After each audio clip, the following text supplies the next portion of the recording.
What's up, guys? It's the Beat Street Bully Billionaire, baby. And I'm back and I'm ready to break down this week's NFL slate. Again, here we go again, baby. Week 5. We're just going to do a little preview, okay? Not going to make any picks here. Just going to break down the games, see what we got, see what we like from the early look, and so on. Let's go without further ado. What do we got first on the slate? We got the Washington Commanders at home versus the Bears on Thursday Night Football. The Commanders are opening up as minus 265 favorites. The over-under is 44.5, and it is a 6-point spread. Now, the Bears have yet to win a game since October of last year. Can they get one? Justin Fields looked primed and ready, 335 yards and 4 touchdowns, but wasn't enough. Once again, lose the game. Can't get it done. It's unfortunate to see. I really had faith that they were going to beat this Broncos team, but of course, they let the Broncos come back from 21-point deficit, pissed 24 points down their throat in the fourth quarter, and beat them. Very disappointing game if you're a Bears fan, which is not surprising since every game is disappointing. Probably going to be another disappointing game here, though. It's unfortunate. It seems like you can't really pick the Bears. I think they would have a good shot at this game, but somehow last second they're going to blow it, and they're going to let the Commanders, who have a better constructed team, who just hung in there with the Eagles, stay around. Now, let's still not be so biased here, though. We're going to take a look at some things. Now, there is a slight chance of rain showers, which means they'll probably be pouring down rain in this shitty stadium that is the Washington Football Commanders Stadium. And let's take a look at what do we got. The official injury report. Do we have any significant injuries? Chase Claypool, who is a total scrub, is not injury-related. Team decision, will not participate out. Okay? Now, he is a physical freak specimen. For some reason, he is not doing anything, and they don't like him. They want him out. Maybe he's disgruntled. Maybe he says, fuck you, I want out of here, get him out of here. Hopefully, he gives another team and gives him a better chance. Eddie Jackson, safety, foot, did not participate, out. Tevin Jenkins, calf, questionable, but full participant in practice, but he's questionable. And Jalen Johnson, cornerback, hamstring, did not participate, out. So, you got a safety, you got a cornerback, and you got one of their tackles questionable. Their offensive line isn't great anyway. Commander side of things, you got Jahan Dotson, limited participant. Christian Holmes, limited participant, but still no game status. Looks like they're not in question. Tavius Martin, only person in question here. Chris Rodriguez, limited participant. So it looks like they'll have the full complement of the Commanders. Now, is there any such instance where these two teams maybe played each other? And what was the score? 12-7 in 2022 of October last year. So it's interesting. Sometimes these games, they just pair up. Already happened. So this game already happened last year. The Commanders won in a garbage game. Carson Wentz stinked. 99 and no touchdowns. Brian Robinson, though, 17 for 16, a touchdown. Looked very nice. The receiving play, once again, spread out. A bunch of bums, not really much production.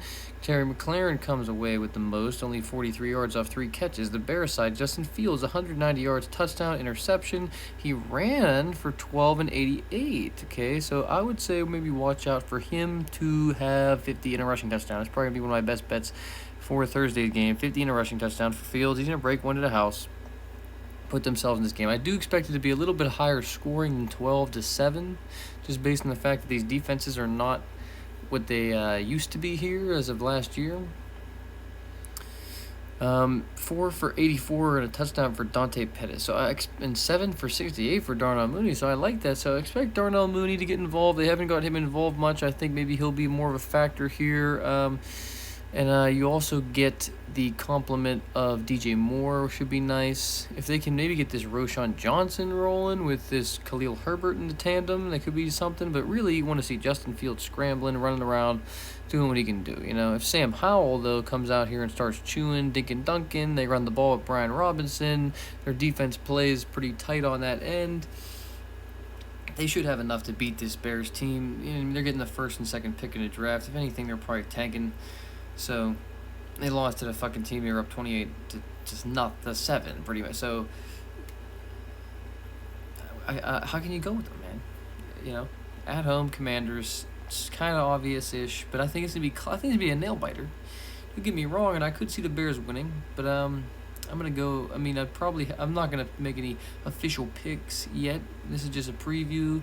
We'll make our official picks, but I'm leaning Commanders here until I see some evidence, some signs of life, some maybe sneakiness from the Bears side of this thing. Depending on what the line is, we could go with them. We actually went with them last week, and it did hit 3.5. So we could go with them again, depending on what the spread is, because I do think it'd be closer. So that's our first game on the slate.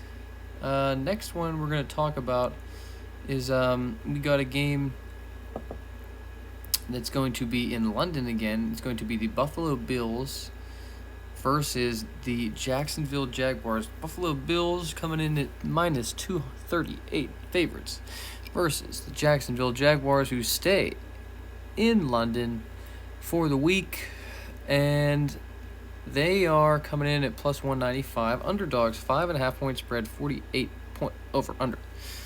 This one is a little bit, I think, trickier and sneakier than usual. It could be a Bills blowout, but I think the Jags actually historically here, we got to go back and look at it, have given them a little bit of trouble. And so my thought would be that they're going to give them a little bit more trouble here. And Trevor Lawrence plays pretty good, and they've been there for a week. And in Buffalo, sometimes they just, they have that one stink game where, Josh Allen doesn't look so good. And that happens. They've been rolling for the last 3 weeks, chewing teams to bits. I think this team's going to the Super Bowl, okay? So I'm not going to trash Josh Allen or nothing like that. I think this is a Super Bowl winning team, but sometimes with these Bills, it's just, not to say they're going to lose this one, but I think this one could be a lot closer than people think here.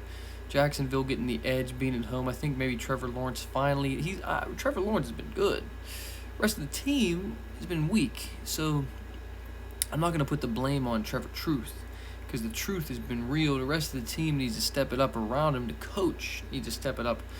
And I think that the Jags could have a nice game here. Let's take a look at the let's take a look at the weather report. Forecast coming soon. Okay, so to be determined. So barring any weather, it'll probably be some fucking weather. Looking like there's weather all around the league. Look, this is one of those things you need to watch out for when you're coming into these weeks and you're thinking, I'm going to take touchdowns, and I'm going to take yards, and I'm going to take over props, and when there's rain, just forget about it, bro. It's over. You know what I'm saying? Like, every week, I've done this shit for years, getting myself hyped up for these NFL Sunday games. Oh, it's going to be epic. It's going to be awesome. It's going to be great. I'm going to bet this dude touchdown, that dude touchdown. It's going to be so easy. And then the games all suck. And they're all low scoring. And you're like, what's going on? It's because of weather across the league. Last week we didn't have much weather, and so what happened? You had big shootouts. This week, look at across the league here. You're seeing chance of storms, chance of thunderstorms, chance of showers, wind over 15, 20 miles an hour places, fucking, over 10 mile an hour across the board pretty much. You're looking at missed field goals. You're looking at unders hitting. You're looking at teams punting a lot. You're looking at incompletions in the hands of receivers and overthrows and tip balls and that's what you're seeing here this week, okay? This is the NFL. This is the real NFL is. People don't want to admit that people get so hyped up, but this is what happens, okay? Couple of these games will be good. A couple of these games will be nice and big. There'll be points. But a lot of times in situations like this, what happens? They start running the football, you know what I'm saying? Because it's just like, you can't throw in a rainstorm. So, who knows what's going to happen in Buffalo and Jacksonville over in England. I'm assuming it ain't going to be the same as over here. Let's hope that it's clear. If it's clear, I think Buffalo has the upper hand. by a hair. I still think it's I think either way it's a close one. Either way it's a close one. We got to take a look at the injury report here. No injuries reported. Jesus Christ. Oh my God.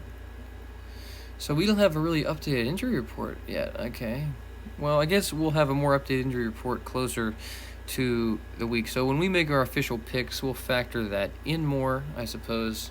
We already kind of have a general knowledge about who's going to be going and who's not going to be going. Let's take a look at Bills versus Jags score. People forget to do shit like this, okay? This is a simple thing. Look at this. This is garbage. You know what I'm saying? Perfect. Perfect example of what you should do. This is a simple thing that everybody should do, like when they're going and making their picks. Because, look, I know this game, okay, November 2021, oh, it's 2 years ago. But the 2 years is not a long time, okay? Think about your favorite football team or the team that you watch, okay? I'm sure it's different than it was 2 years ago. But how much different? How much different is the scheme? Is the quarterback different? Is the coach different? Probably not. See, the thing about this NFL is that a lot of times these games play out very similarly, and so I like to see things like this when teams have played before. It gives you a little bit of an example of what can happen. You had Josh Allen. You had Trevor Lawrence. What happened? The final score was 6-9, low-scoring defensive battle. Interesting.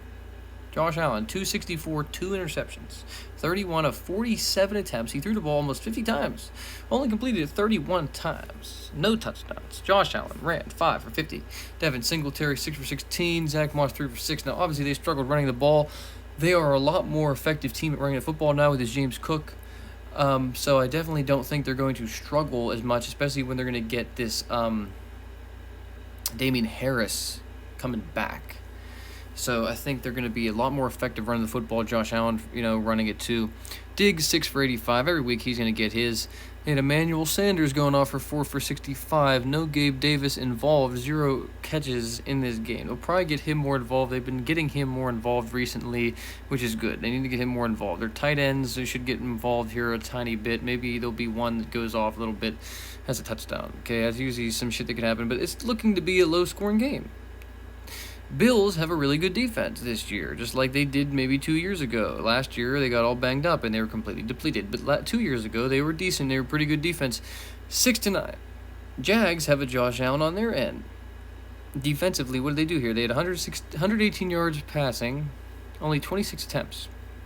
They ran the ball 21 times with Carlos Hyde. So what can you imagine? They're probably going to run the ball a lot with this Travis Etienne. So maybe take Etienne to have a game or a touchdown or something. It looks like they could have a game plan that could be just run the ball against the Bills' defense, which could be an effective plan, might not be. It's going to be tough.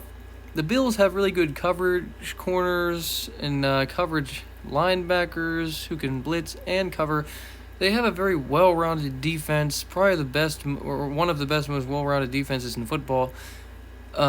Jacksonville, though, they did look okay in the defensive end too, holding Atlanta to very few points. So I just think this is going to be one of those games where I'm just like, the Bills just kind of had their big 3-game stretch in a row. And now they're going to get a team that kind of knows them. They got to travel to London. It's a tougher travel there. Get on that plane.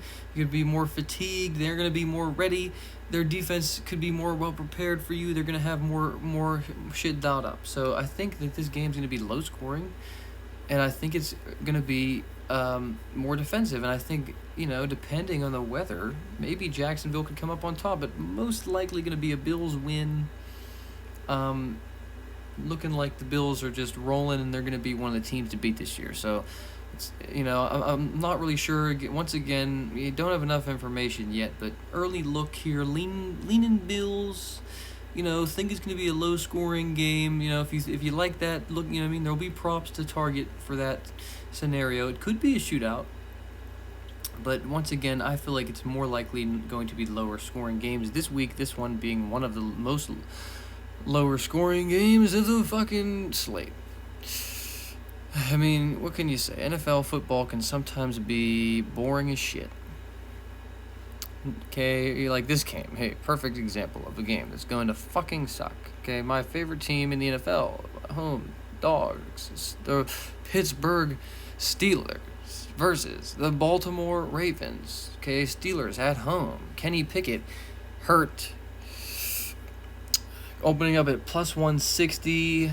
Ravens at minus 192. Over under 38. Yeah, that makes about sense. 4-point favorites for the Ravens. Now, I will say this. Okay, we know the Ravens. Okay, we know how to beat the Ravens. Okay, I think Mitch Trubisky is a good enough quarterback to beat the Ravens. I don't think the Ravens have really looked that good. They've been having some injuries here. I think when they get those pieces all back and said and done, they'll probably be top of our division. Unfortunately, I hate to say it, but they do look like the team that will be the team to beat. I do think their weapons on offense are a little bit suspect. I mean, like, they've been rolling with Lamar and this Andrews, and I mean, like, they connected for 2 and 2 last week, but it's just been a while since we've really had a game like that from the two of them. So I don't know. It's a tough one here, man. Like, obviously, I would pick my Steelers off a biased pick alone, but now it's tough for me. It's like it's tough to be on a team that has Matt Canada as the offensive coordinator. You can't really help but just know that the first things first, we're gonna punt. You know what I mean? Like, if you want to take a prop bet that's going to be worth tons of money every single week, just go on there. It's live bet the Steelers' first drive result to be a punt. I mean, like, it's just easy money. You don't have to think about it. You don't have to worry about it. It's just like one of those ones. You can week to week is going to be 100% efficiency bet. It might not be good odds, but it's gonna hit. It's green. I mean, maybe it'll be good odds. It depends on the situation. But this situation, their defense is pretty decent. I think that it's, probably gonna be fucking another punt for us, just like we do all the time. Probably gonna punt all game. We're not gonna score many points. Gonna be if we can keep the Ravens in a lower scoring defensive game. Maybe Mitch can throw a touchdown or two here with his Pickens and Najee. If we can get him going, there could be something. It's tough, It's going to be a tough-fought battle. Once again, if we can't do anything, we're probably going to... I mean, like, they're talking about changes now. They're not going to change shit. I mean, it's Steelers football. It's AFC North football. It should be a battle. It should be a bruiser. It should be T.J. Watt coming in. It should be sacks. It should be picks, fumbles, low scoring, boring game. Could go either way, just based on fucking bullshittery. Steelers at home type of thing. But it's just like Steelers have just been garbage. And they deserve to lose. That's what I say. They deserve to lose until they fire Matt Canada. If they just don't fire him, then they deserve to lose every game until they just fire him. Because to me, I'm done with his narrative that there's something else wrong with the team. If he had a brain in his head, he would stop calling bubble screen. And that's it. I don't need to say anything more than that. Mike Tomlin, we know he's your buddy. If you don't fire him, I'm calling you out. So that's where I'm at. I'm going to give you another week, because we had Kenny Pickett go down. If he didn't go down, I think maybe we could have done something. We were still stinking it up, but he obviously went down. Probably weren't going to do shit anyway with him in there anyway, but because he's down and now we're out 3 weeks, I mean, what can I say? We're going to fucking stink now anyway, so I can't really have any hope. But if we don't fire this dude, then shame on his team. Shame on the organization, shame on Mike Tomlin, shame on everybody. We've been fucking building it up for years. We're wasting T.J. Watt's career. We're already wasted Cam Hayward's career. You know what I mean? We already fucking wasted half these dudes' careers. Minka Fitzpatrick, he'll be done before we can ever get to a fucking playoff game and win one. So, at this point, this rate, if we don't make a change now, I mean, what the fuck? So that's where I'm leaning there. The Ravens have been looking decent. Lamar Jackson looked pretty good last week. He was throwing balls into buckets. I liked what I saw from him. I think that he looked like a really, really effective quarterback, and he looks like if he could get some blockers going for him, which has kind of been a problem for them, that he could be a dude who could maybe chew up, maybe make a playoff run. But until they start blocking, until they get some dudes healthy back on the line, until they fucking shore this team's up health-wise, it's going to be tough to back them week to week. So I still think the upset's live, but I'm probably leaning Ravens here, man. Just out of principle, you know. We need to make a change. So hopefully the Ravens piss in our face, and we finally say, okay, that's enough's enough. We're done. We're not doing this no more. We're getting rid of this dude. You know, probably still won't even after we could get blown out by 50 points, and even then, it still won't be enough. We could generate 0 yards of offense the whole game. It still won't be enough for Mike Tomlin to get rid of this dude. So I don't know what the fuck kind of fucking files he got on you, but he got you by the balls here, bro. And it's tough. It's tough to see. Tough to watch. Moving on. Next game, because I can't even talk about that one anymore. I was gonna go on a rant about it, but I'm gonna let it fucking fizzle. If he pisses me off anymore, I'm gonna have to go on a fucking rant here. Alright. Detroit Lions versus the Carolina Panthers. Detroit Lions at home versus the Panthers. Minus 485 favorites to plus 370 underdogs. 10-point spread, 44.5 point over under. Lions looking like the real deal, looking like the division winners, looking like the team to beat there. And it's probably going to be another Lions victory here, but I don't think it's going to be as easy as everybody thinks, okay? That's where I'm leaning early, okay? And I could change my mind here as the week goes on, but for right now, it's looking to me like the Detroit Lions and the Carolina Panthers might be their little kryptonite team. Now, I know the Panthers stink, but I believe that they did beat them in a big battle last year, which we will also look at, okay? Interestingly enough, a lot of these games already happened, so it's kind of just going to be a little easier bit of research for some of these ones, because we can just look back and check and see what these teams have done and how effective they've been. And so this one is looking to be like kryptonite. Some of the comments I was noticing from the Lions fans and some of the breakdown videos were suggesting this, that they think that this, that's just like a team that the Lions just randomly lose to or something. And so that's why I'm going to keep the Carolina Panthers up there in my mind. Now, I do think they are similar to a team like Jordan Love with that quarterback, and their defense is also kind of okay and whatnot. So I don't know. I feel like it's going to be a pretty similar game. They could just blow them out, but I don't know. It's going either way. I think it's either Lions blowout at this stage for me, or it's close game. Lions win, close games. Lions lose. Somewhere in between there, we have to look at the weather here. Let's check out the weather. Chance of rain.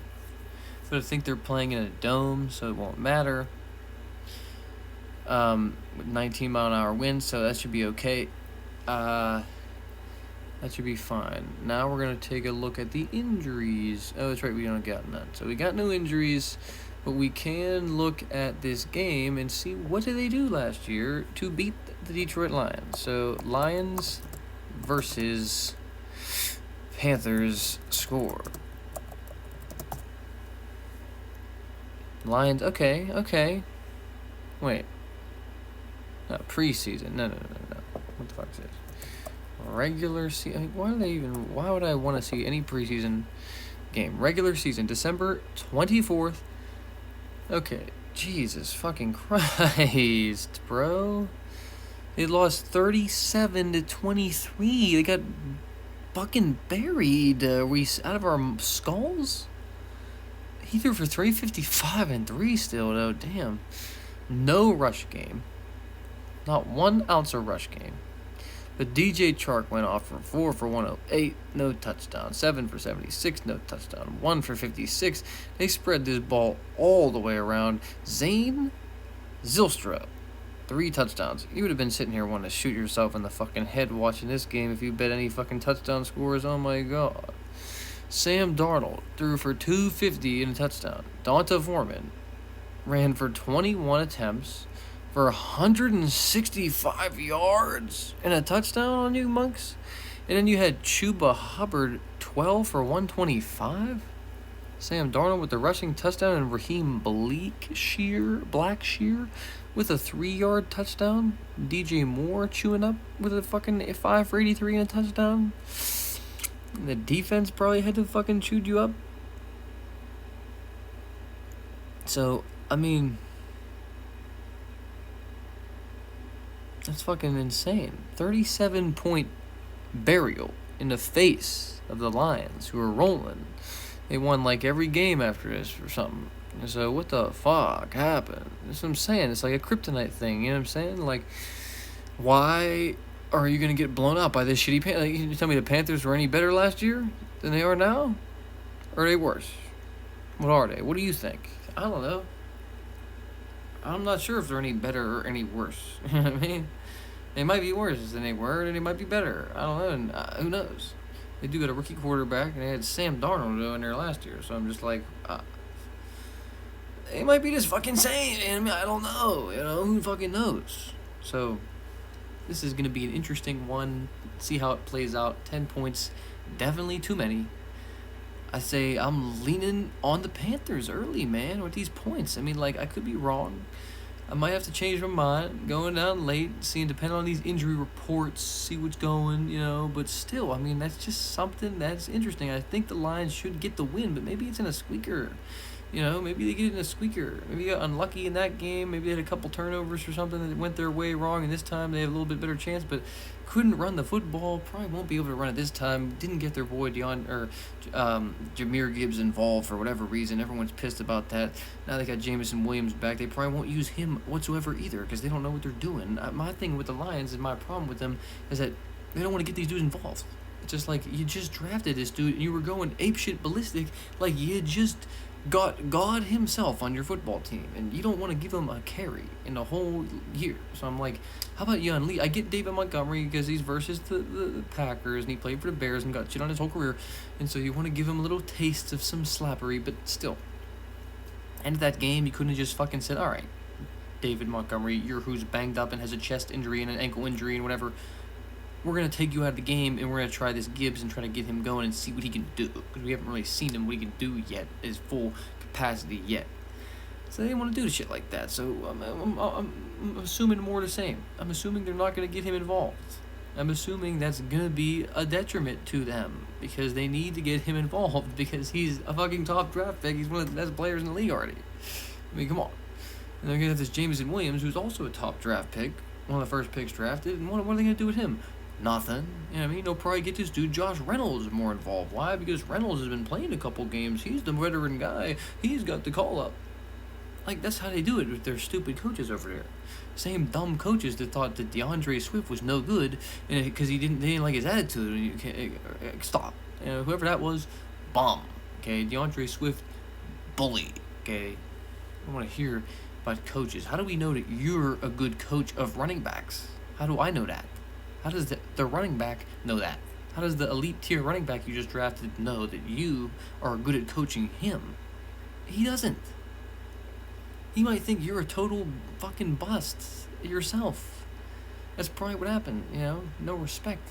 Because the Lions organization is too much about respect. I think it's going to be their downfall come playoff time. That's all I'm saying. That's all I'm saying. Not going to utilize their weapons, you know what I mean? And don't pick these guys in the draft. Your first fucking picks. That's all I'm saying. I mean, this dude Jameson Williams is a beast. If you utilized him all game, if you gave him 10 to 15 targets in this next game, well, you should crush. If you gave Jahmyr Gibbs 30 carries in this next game, well, you should fucking crush. So do that, and you'll win the game. If don't do that, let the Panthers creep back in and beat you, and everyone's tickets gets crumbled into this last week. Because if you noticed, not a lot of crumbled up tickets this last week. The week before, everybody got wiped. So what's going to happen this week? It's let everybody get their money back a little bit, couple wins in here, and then they're going to wipe you again. So just watch out, okay? The bully is here to warn you, here to help your bank account. Okay, now let's look. I'm going to keep going here, okay? They're going to reset me every fucking time. This fucking stupid setup. DraftKings, get the worst interface of all time. It used to be good, used to work, then you changed it to whatever this is. It's garbage. Literally, literal garbage. All right, next game, we get the Atlanta Falcons at home versus the Houston Texans. Atlanta Falcons are favored in this game after they just took a beating. Desmond Ridder didn't look too great. Minus 130 favorites to plus 110 underdogs. 2-point spread, 41 points over, under. What do we know about this game? Well, Let's check out the weather report first. Let's get that out of the way. In a dome, clear, fine, dandy, no need for weather reports. So, this one's going to be one of those ones where you don't got to worry about some bullshit like weather coming in to fuck you. But what do you got to worry about fucking you in this game? It's going to be this dude, Desmond Ridder, because he can't do shit. He's a bum, okay? Bona fide scrub. All he can do is dump it down to Bijan, who's a beast. Bona fide bully. So it's going to be tough. Why are they favored? Stroud's look pretty good, okay? We're talking QBs that look good. Stroud's look good. Ritter's look like total ass. So I'm expecting Ridder to make some mistakes. The Texans have some good corners. I don't think people are realizing that. Against the run, though, should stink it up. Bijan over Texans, that could be something. That could be some really big money for you in your pocket over rushing yards and a touchdown. He could have a big fantasy day. Just like Derrick Henry versus the Texans. Just chew him to shreds. They're going to just use him the whole game. That's all they're going to be able to do in their game plan. I don't know. This one is difficult. I don't know why the Atlanta Falcons are going to end up as favorites here.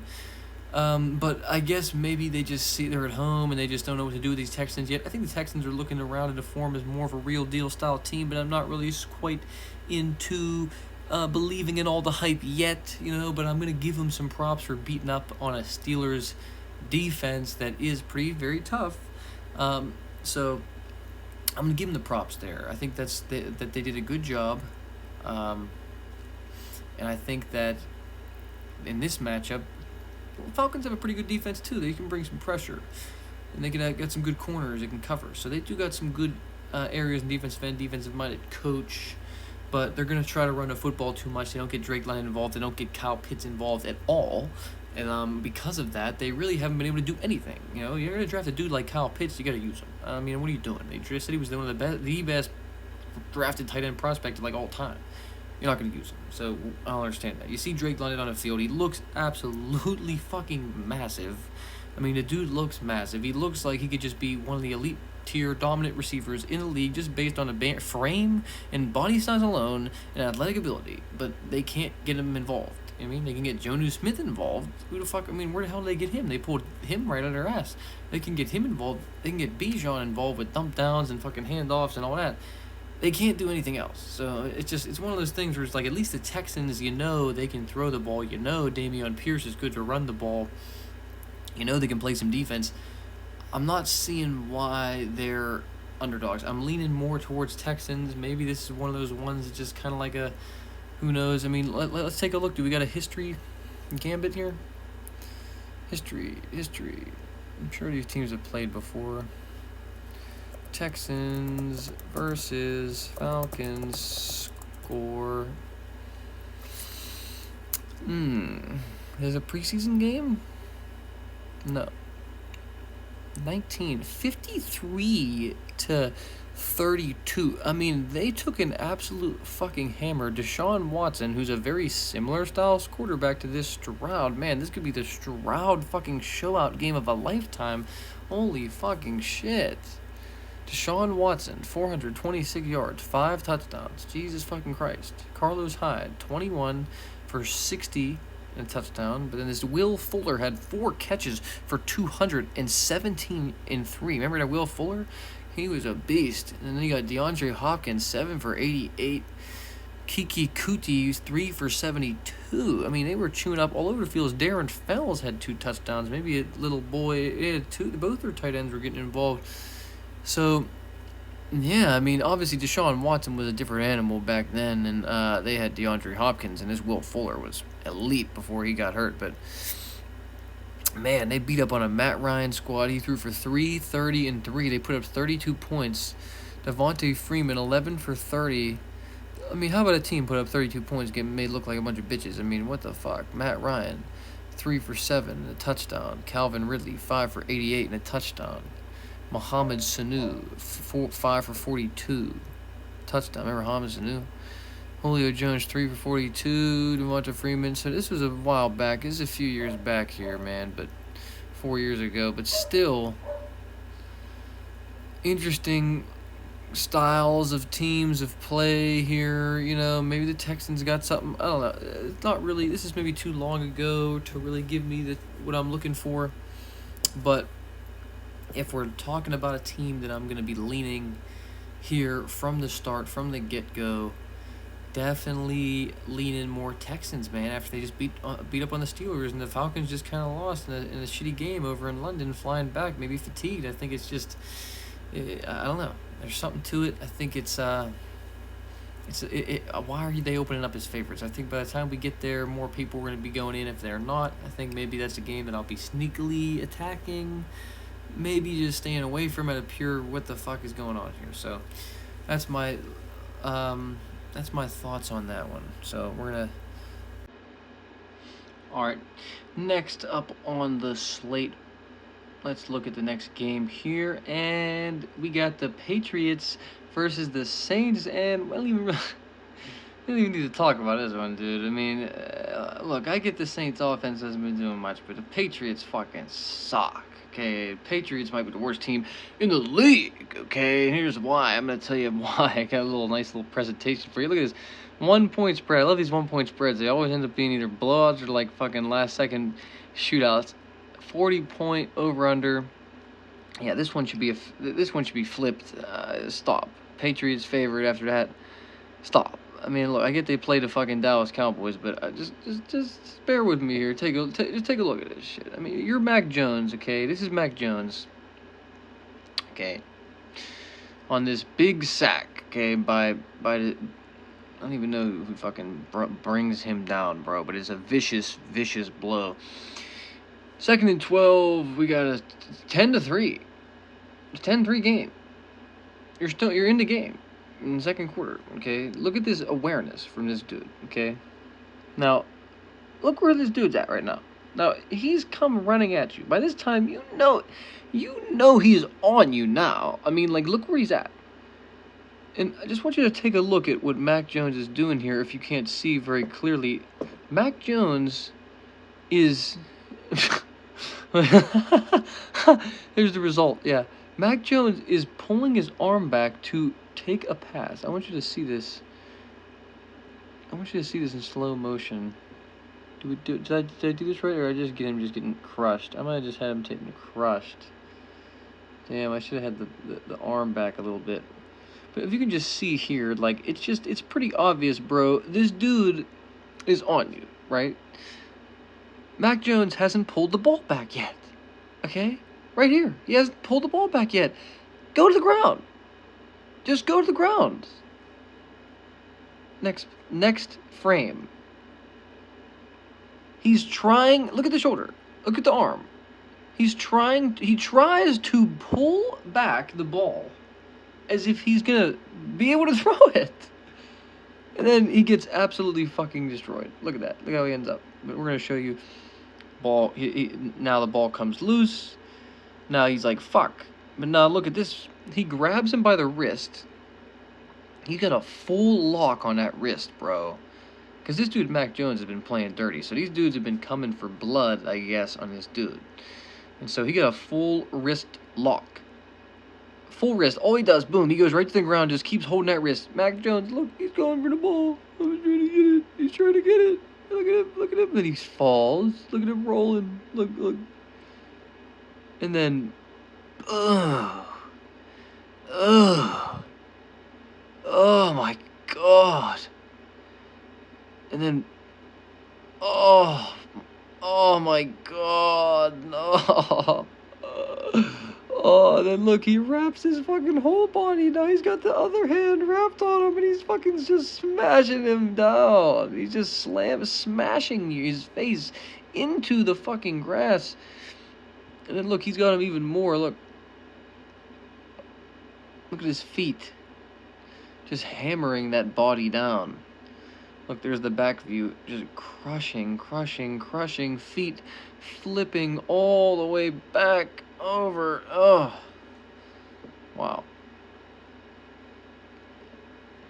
Yeah, Mac Jones' awareness level, absolute zero. Okay, there's none there to be found. Absolutely Zero awareness, man. Come on. Dude's coming at you full speed, and you don't feel him, and you try to throw the ball, and then you get crushed. I mean, like, you deserve to be fucking garbage. So, Patriots stink. I'm off to Patriots. I don't know what's going on here. They're going to open up as favorites. They're going to open up the Falcons as favorites. Am I just seeing something wrong? Am I seeing the board all wrong here? I mean, come on. I'm not getting it yet. Maybe I'm off. Maybe I'm off on the wrong things here. Maybe there's some factors I'm not aware of. But as of right now, I'm leaning fucking New Orleans Saints. Their defense should be enough to handle Mac Jones. Now, they couldn't handle Mike Evans and Chris Godwin last week in a divisional showdown versus a team who knows how to beat them. Okay. But this is a little bit different of a showdown. Now, have these teams played before? Let's check it out. We got the Patriots.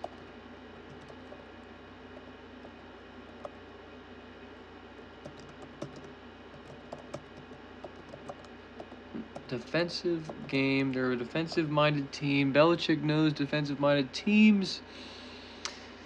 But 2021, they got crushed. Absolutely crushed. Who's the quarterback for the Patriots? Mac Jones. Wow, no surprise. 3 interceptions. Complete garbage. Wow. Not surprising. Kendrick Bourne was on the squad. I mean, this was fucking 2021. This was 2 years ago. Kendrick Bourne was on the squad, Jacoby Myers, Hunter Henry. So the same fucking garbage team, except for Jacoby Myers. And you got Juju Smith-Schuster. And you got Mac Jones. He threw for 270 and 3 picks and a touchdown. Jameis Winston at the helm, 128, 2 touchdowns, more efficient, still not that great. 24 carries for 89 yards for Kamara, 6 for 32 and a touchdown for Taysom Hill.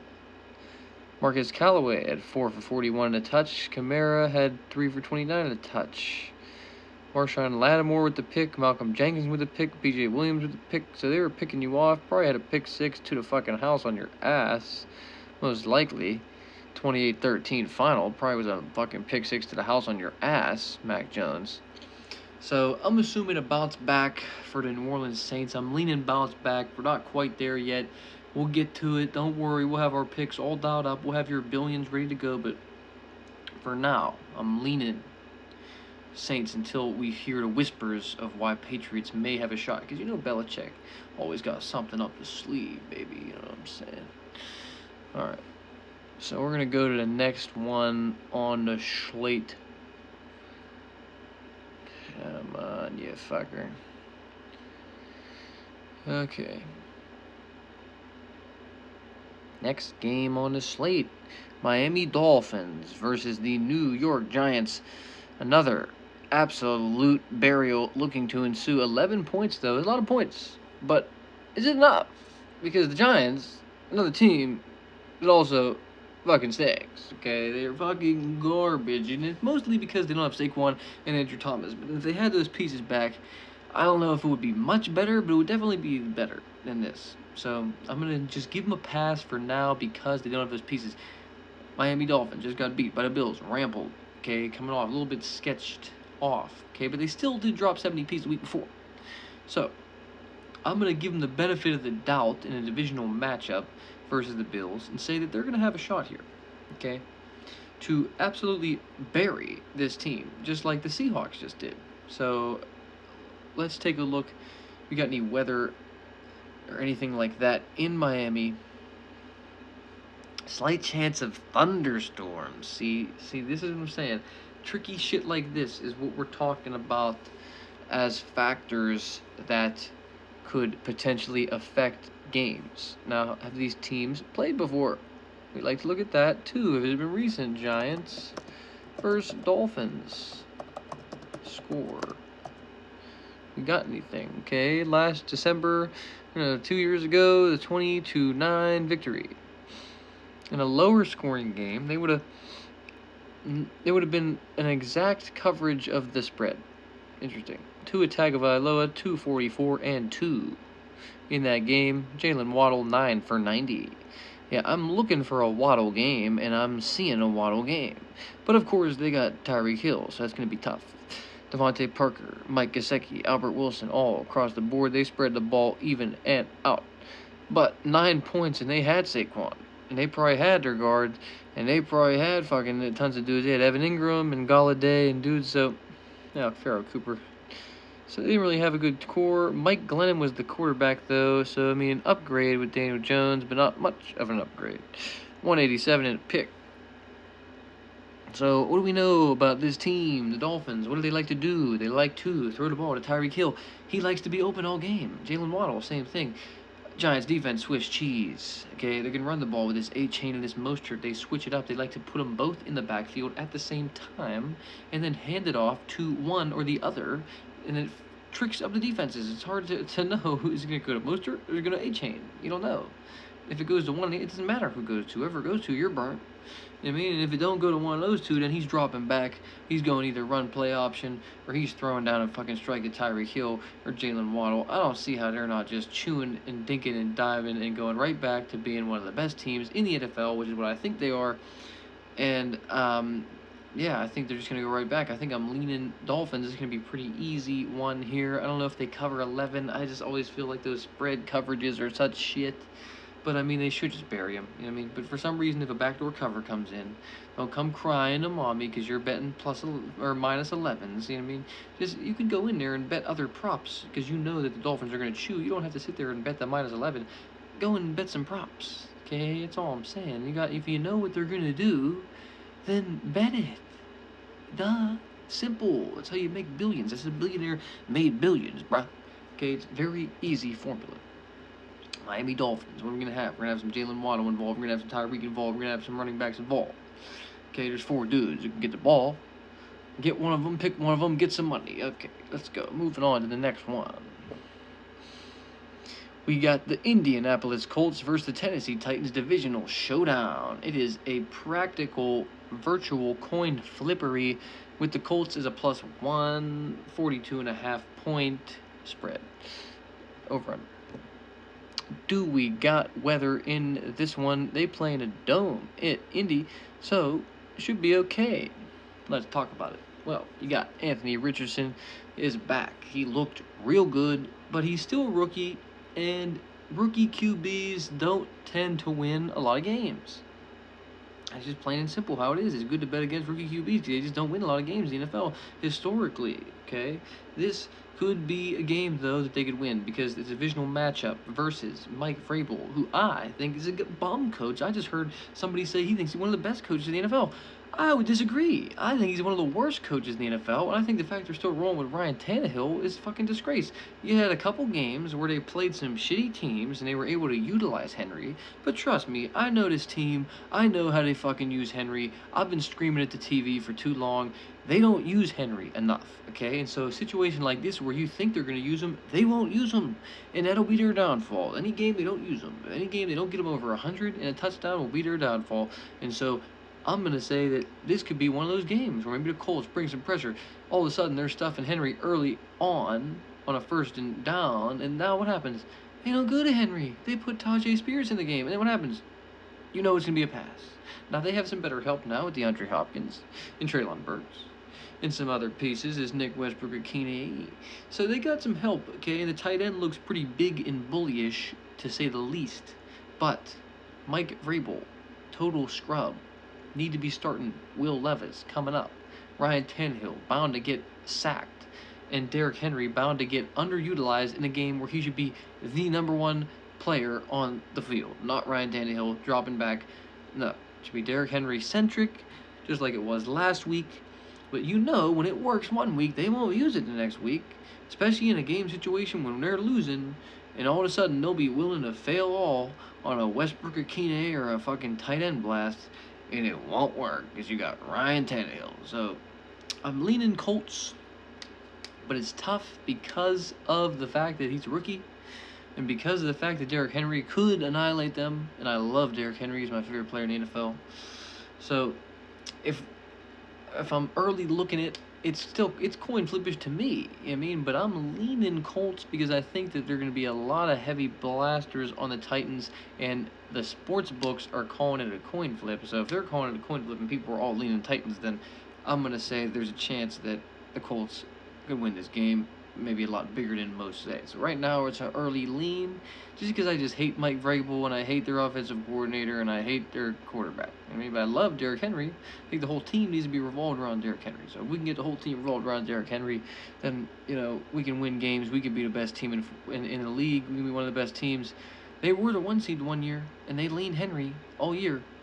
So if we can get back to that, please use him in the passing game, use him in the running game. This Tajay Spears is good, but every time you bring him in, they know it's a pass. So how about use Henry in the passing game, and you limit this Tajay unless Henry gets hurt. You know what I mean? Because I get he's explosive, but come on. I mean, I'm not saying limit him, because use him when you need to use him, but I'm just saying.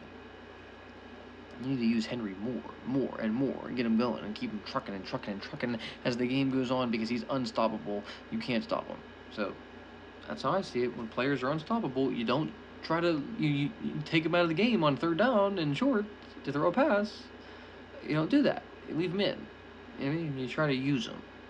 He's averaging 5 yards a carry or more every time. So that would be what I would say. If you can use Henry, you'll win. If you don't use Henry, you'll lose. I'm leaning Colts early.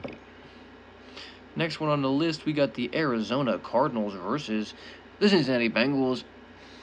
Arizona Cardinals plus 140 at home.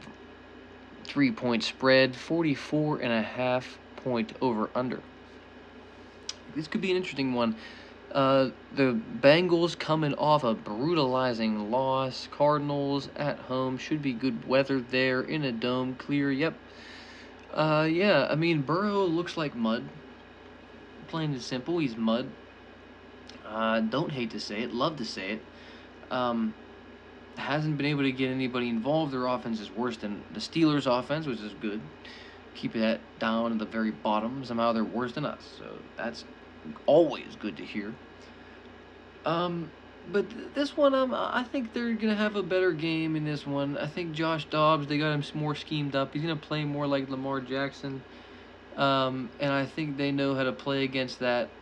They're used to that type of game plan. And I don't know, I think they could scheme them up. Now, can we get a little bit of history here? Do we get any history here? Because I think that would be interesting if they had played before. Bengals versus Cardinals. Out of AFC versus NFC battle. No preseason, you fucking dumb fucking monkey.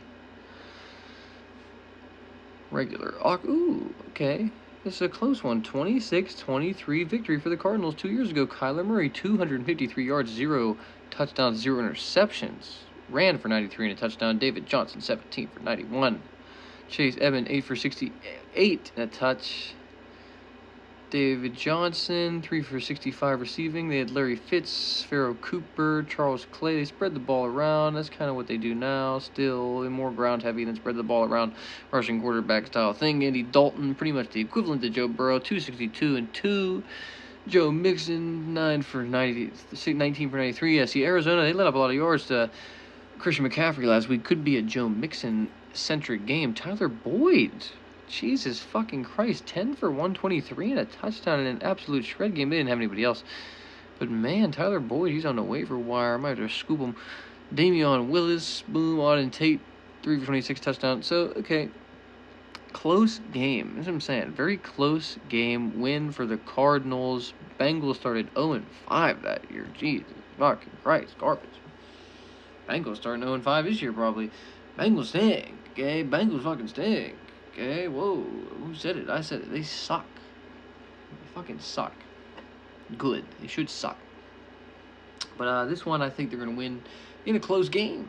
Now that I'm seeing that, I think it'd be a lot closer. But I think they handle them. I think that the Cardinals, they've been playing pretty good, but I think that this Bengals team needs it desperately. They're going to get Jamar Chase involved. They're going to run the football more effectively, and I think they're going to overpower them on that end. I'm leaning Bengals early, but man, I can see the Cardinals coming in and shocking them again. And I hope they do, because I fucking hate the Bengals. Fuck the Bengals. Go fucking suck my dick. Cardinals could be a treat.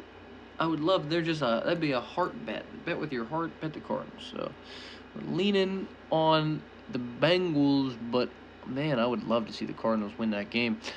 Rams versus the Philadelphia Eagles in the 4 o'clock slate. We got the Rams at home. Underdogs plus 180 versus the defending NFC champion Philadelphia Eagles, baby. Minus 218, over under 50.5, and a 4.5 point spread. Another interesting game. Matt Stafford's been wheeling and dealing. Puka Nacua been setting records straight for these people. Man, it's been a crazy season for Puka Nacua. He's on pace to be one of the best receivers in history.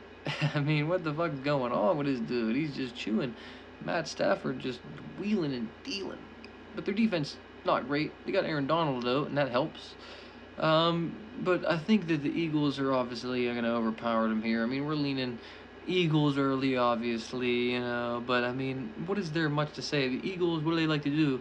They like to take a lot of snaps in the shotgun, so it should limit Aaron Donald getting there a lot, and so he should have more time to throw the ball. They don't got Jalen Ramsey no more, so they should be wheeling and dealing with A.J. Brown and Devontae Smith, maybe a little Goddard blast up the center.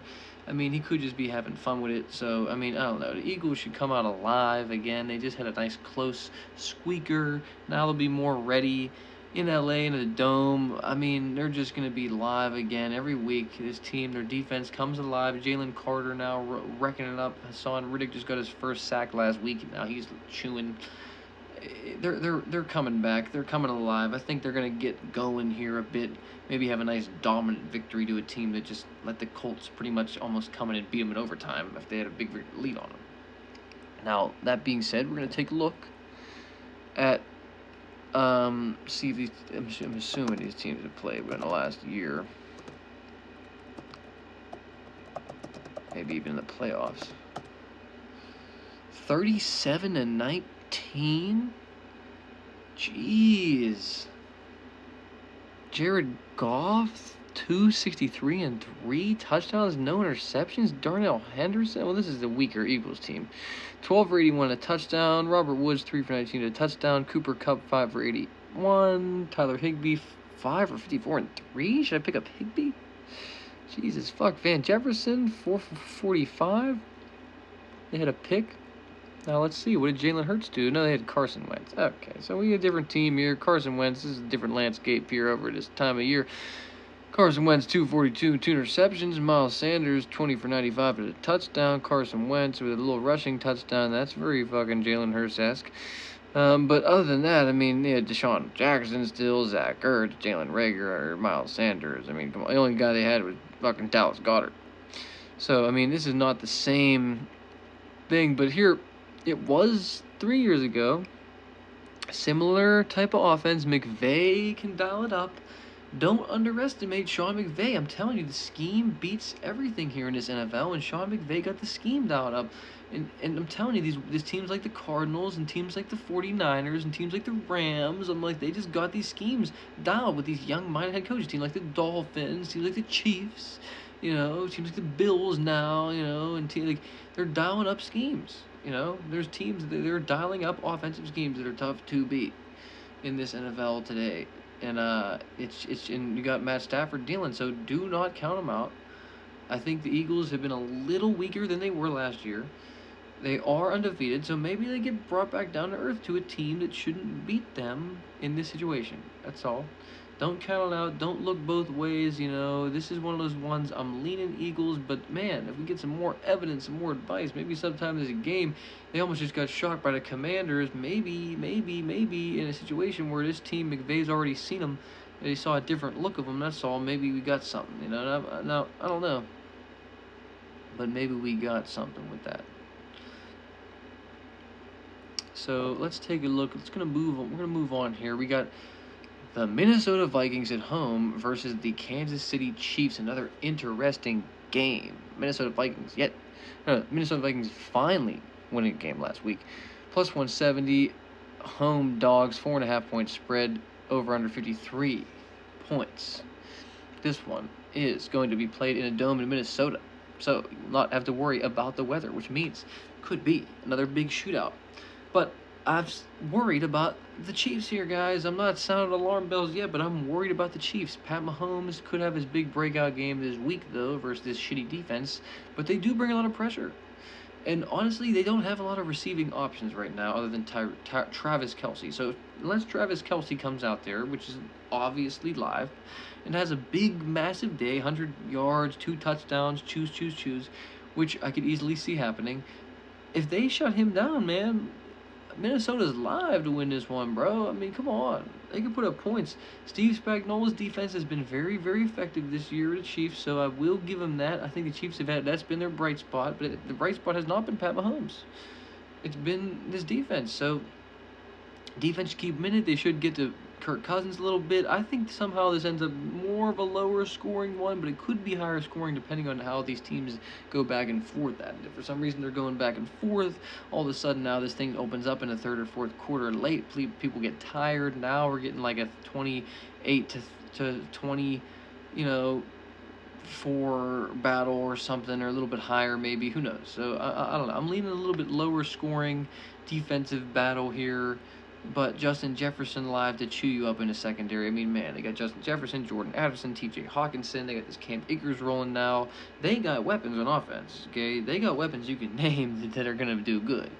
But, I mean, who do the Chiefs got other than Travis Kelce? I mean, these dudes are okay, but I'm like, none of them have shown any sign of being a breakout star. And none of them are getting more than 2 or 3, 4, 5 targets a game. So it's just kind of hard to predict what they're going to do. Now, they like to spread the ball around. Maybe that's effective. This Pacheco looks pretty good. He's been really running the ball very aggressively, very hard, aggressive runs, and they've been using him in the passing game. They got a couple of options in the backfield, Jerick McKinnon and Clyde Edwards-Helaire, but nothing elite. It's just nothing that you're sitting there and wowing you, I'm not wowed by any of these guys. Except for Travis Kelce, who's just kind of distracting everybody with this Taylor Swift bullshit. So we're not really, I'm not really liking what I'm seeing yet from this Chiefs team, but it was the same thing last year around this time. I kind of thought they were weak with their offense, and they didn't know, and then no one can stop their scheme. So if their defense is all of a sudden primo dialed, and no one can stop their scheme again, well then they're probably going to be a top team again. They're probably going to win every game. So until we see signs of their scheme falling apart, it looks like they're probably just going to continue to win, especially versus a defense like the Vikings that isn't anywhere near as equipped to defend Pat Mahomes like this Jets defense just was. But still, I think that if for some reason Justin Jefferson starts carving up and they can keep him in this one, and they maybe keep it a little bit lower scoring than you would like, and they maybe have a couple drives where Mahomes just can't find anybody, throws a couple picks like he did last week, maybe we have a shot. But if he bounces back big, then it's just going to be a burial. So there's all kinds of stuff live for this one. It'll be the most interesting game of the week. But I'm obviously going to lean Chiefs just until further notice. But I can easily see the upset because I do think they've been weaker than usual. So there's my thoughts on that one. Let's go move forward here. Actually, you know what? Before we do that, let's just take a look. Minnesota Vikings versus Chiefs. Do we have a battle? I'm assuming if we do, they obviously won. But let's just see if it was close. Interesting. Preseason garbage. Regular season. Okay, so yeah, see, final game. It was 26-23 in a very close game. Kirk Cousins threw for 220 and 3. Dalvin Cook 21 for 71. Laquan Treadwell threw for 58. Dalvin Cook 4 for 4. I mean, the receiving was not great here, but they were spread out the touchdowns. Some short yardage touchdowns. Some defensive play might have got them into some positions, kept them lower scoring like I would have thought, and gave themselves a chance to win this game here. But they went against Matt Moore. Yeah, see, okay, so, they went up against Matt Moore, so it's not Pat Mahomes, but they did have Tyreek Hill went off for 140 and a touchdown, so I'm just like, that's very similar to what you would expect Travis Kelce to do in this game, and they went on the ground for 125 and a touchdown, and they only won by 3, so I don't know. This is a very interesting one that I could see going both ways. Next up, you got the Denver Broncos versus the New York Jets. Denver Broncos are going to open up as favorites here. I'm not understanding some of these teams open up as favorites here. Maybe I'm just the one who's lost. Jets just played a really, really good game versus the Kansas City Chiefs should have won the game, maybe even had a chance to win if Zach Wilson just doesn't fumble the ball. And now they're going to be underdogs to a team that got blown up by 70 points and almost lost to the Bears? I'm not understanding. I don't see how Vegas can be setting this Denver team as favorites to win any more games this year. They already played the Bears. They're the second worst team. So I'm like, there shouldn't be a line where they're opening up as favorites. Just like, come on, dude. I'm not touching no fucking Denver Broncos with a 100 million foot pole the rest of the year. They suck. Okay, here's the reason. The problem is Russell Wilson. He stinks. He's a bum. Get rid of him. He's garbage. He's fucking garbage. Absolute garbage. Now, he's obviously serviceable, but just the attitude, the problem, whatever he is diva-wise, it's enough. Enough is enough of it, dude. And their team stinks. And it's good. They deserve to stink. Denver stinks.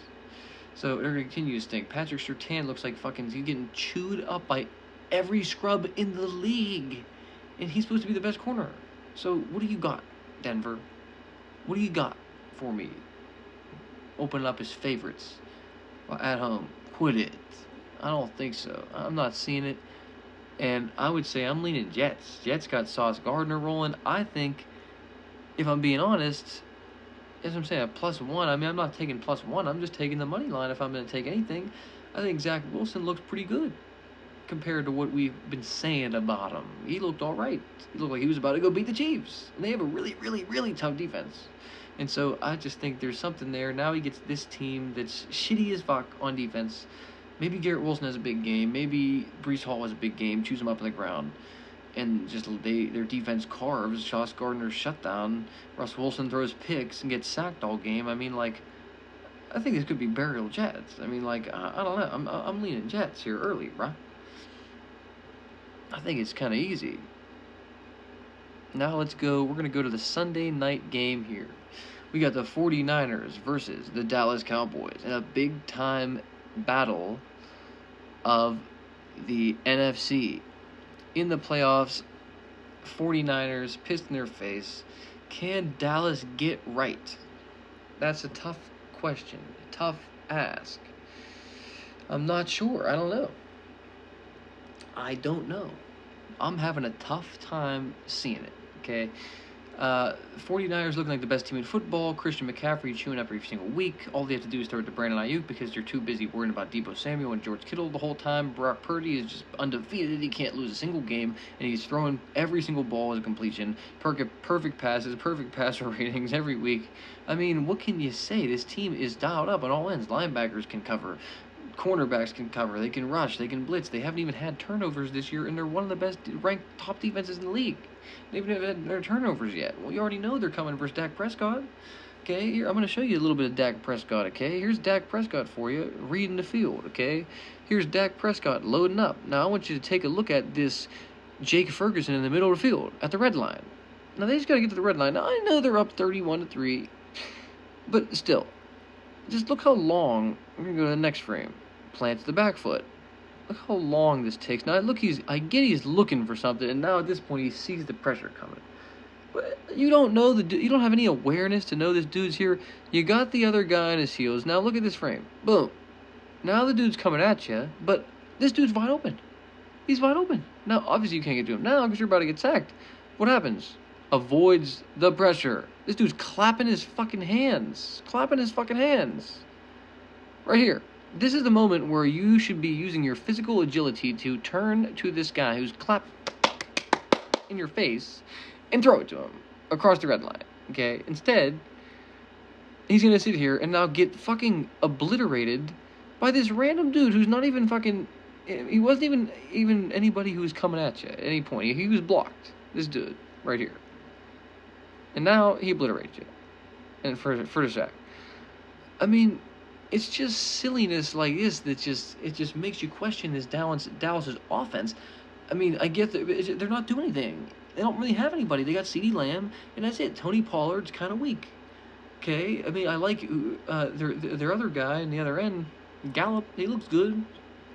Or they got Turpin, and they got this Deuce Vaughn. I mean, I'm not buying the hype on them yet. I think that there is still a lot to prove there. I think they're going to be a team that's got way better offense, way better D. Well, not maybe not way better D, way better offense. Defense pretty similar. So I just think there's going to be an advantage there. They're at home. I think they're beating you. I'm leaning them. I could see what people were saying when they like that. They just but I'm leaning them for now until further notice, till injury report, until shit like that comes out. And now the final game on the slate we're going to look at Monday night. We got the Raiders and the Packers. Coin flip game, another stink game on a Monday night that nobody gives a fuck about. Raiders, man, they blew it for me. Raiders, we had them. We were at the goal line. We were going to win the game. Davante Adams, big catch, 4th and 15. And then this team runs hurry up. I mean, they were doing bullshit all game. They had already ran hurry up after it was a touchdown that they threw in the end zone, and they didn't throw the challenge flag to review it, and they ran a hurry up, and they didn't get it. And then they almost didn't get the touchdown because of that. They had to run another play, and then they finally got it, but man, they almost blew that one. Then this one, they throw a big 4th and 15 to Davante Adams. Now all of a sudden, they got plenty of time to fucking get their ball in there, 2-minute warning, and you're good. And they had 2 minutes and 20 seconds left in the timeout on the goal line. So all you gotta do, run the ball. That's it. Instead, they rush up to the line of scrimmage and then try to throw a pass as fast as possible, which ends up being a pick by Asante Samuel. And they blow the game. So that was bullshit, man. We had them pegged because fucking this dude, Herbert, went down. And so that one stung. But still, versus the Packers, now it's a coin flip game. I like the Packers. I like Jordan Love. I like what he's been doing. Is Bakhtiari going to be healthy? That's going to be the main question. I like what they've been doing on this Raiders side with Max Crosby with no Chandler Jones. He's losing his marble, so we don't know what's going on there. So that one's going to be tough. I would have to say early right now, I'm leaning on the Packers side of things, but man, I like what I saw from this Aiden kid, and I like Davante Adams. If he just throws Davante Adams the ball every time, they should just be able to shoot up and down the field. So right now I'm leaning Packers because I think they're a better team, but we'll have to see come to that one. We'll have to break that one down individually to really get a focus on it. But for right now, that's what I'm looking at. So that's the slate. That's a breakdown, everybody, man. It took a little bit of time. Thank everybody who stayed and watched the whole thing. I'll be making my picks. Don't worry, we'll pick every game on the slate, and we'll make you guys millionaires. But for right now, that's where we're leaning. That's the early look, early window, just to give your mind a little bit of something to chew on. You want to think about these things before you make your picks. Find out what games and what situation you're going to want to attack. So hopefully I gave you a nice little tease on what I thought both sides could be. Gave you a little bit of flavor there for you to chew on. Okay, so that's been our breakdown of the Week 5 slate. The Beach Street Bully Billionaire over and out. Follow Beach Street Sports for more. Like and subscribe. Blow the channel up. Beach Street to the moon. Let's go. Yeah, baby. Yeah.